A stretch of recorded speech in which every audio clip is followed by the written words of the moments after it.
చూడండి 4 పైపులు వేసిండ్రు. ఈ పైపులు వేసిన బ్రిడ్జ్ పరిస్థితి ఇది. గట్టిగా వాన వస్తే ఈ బ్రిడ్జ్ మొత్తం కొట్టుకొని పోయింది.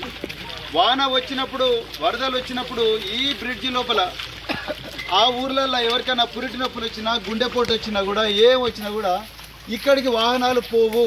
వాళ్ళు అక్కడనే చచ్చిపోవాలి. కూసుగూడలో ముత్తు పటేల్ అని ఉంటాడు. ఆ ముత్తు పటేల్ వాళ్ళ భార్య వాగు వచ్చినప్పుడు ఆమె తీసుకొద్దామంటే మరి వైద్య సౌకర్యం లేక ఆమె కూడా ఫిట్స్ వచ్చి అక్కడనే చనిపోయింది. ఈ మొన్న చనిపోయిన మహిళ పేరు ఏం పేరు? శ్రీదేవి, కుర్రం శ్రీదేవి. ఆమె కూడా చనిపోయింది. పోయిన సంవత్సరం కూడా ఒక ఆమె చనిపోయింది. అంటే మీ ప్రాణాలేమో చాలా విలువైనవి. మా ఆదివాసీ బిడ్డల ప్రాణాలు, మా పేద బారే ఆరే ఎవరైతే ఉన్నారో వాళ్ళ ప్రాణాలు మాత్రం ప్రాణాలు కావు. ఎందుకు ఇట్లా రోడ్డు ఉన్నది? మరి రేవంత్ రెడ్డి గారు, మీరు ఆంధ్ర నుంచి ఒక బీజేపీ ఎంపీ సీఎం రమేష్ గారిని తీసుకొచ్చి 4,000 కోట్ల అప్పనంగా ఆయన చేతికి అప్పగిస్తున్నారు. దేనికోసం? ఎవడు నివసించని ఒక 4th సిటీ అని పెట్టిండు మీరు. అయ్యా రేవంత్ రెడ్డి గారు, 4,000 మెంబర్స్ 5,000 మెంబర్స్ ఇక్కడ బతుకుతున్నారు సార్.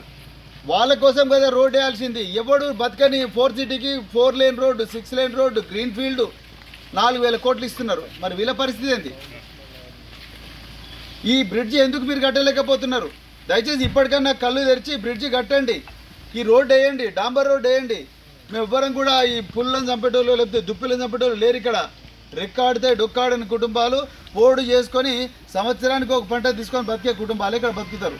ఫారెస్ట్ వాళ్ళతో కొట్లాడాలి, ఇక్కడ లోకల్ ఎమ్మెల్యేతో కొట్లాడాలి, లేకపోతే వీళ్ళతో కొట్లాడికి ఇట్లనే బతుకుతున్నారు. రోజంతా కూడా మా పరిస్థితి సంవత్సరం అంతా ఇట్లనే ఉంటుంది.